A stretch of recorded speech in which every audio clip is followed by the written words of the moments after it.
L'argent, ce n'est pas un but, c'est un outil.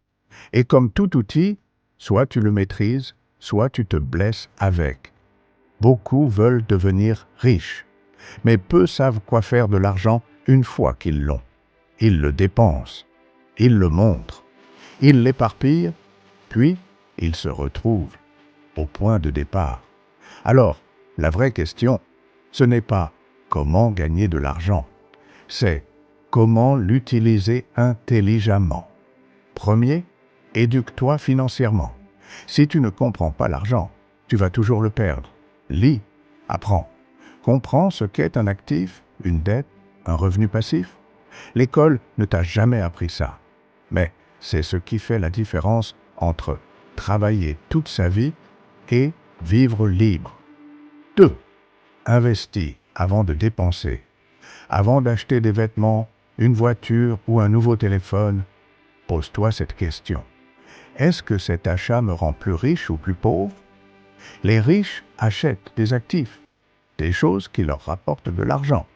Les pauvres achètent des liabilités, des choses qui prennent leur argent. 3. Fais travailler ton argent. Ton argent peut être ton esclave ou ton maître. Apprends à le faire travailler pendant que tu dors, par des investissements, par des business, par des compétences monétisables. Même 50 € bien utilisés peuvent devenir 500, puis 5000. Mais 50 € gaspillés, c'est 0,4. Construis, pas impressionner. Utilise l'argent pour bâtir ta vie, pas pour impressionner les autres. Le succès, ce n'est pas ce que tu montres, c'est ce que tu construis en silence. Tu n'as pas besoin d'avoir l'air riche, tu as besoin de devenir libre. 5. Donne avec conscience. Utiliser intelligemment l'argent, c'est aussi savoir le partager. Pas pour se faire valoir, mais pour impacter. Aide ta famille, investis dans ton pays, soutiens des causes qui comptent. L'argent ne change pas les gens. Il révèle qui ils sont vraiment. Alors, comment utiliser l'argent? Comme un outil de liberté, pour apprendre, investir, construire, transmettre. Pas pour fuir, pas pour briller, mais pour vivre pleinement.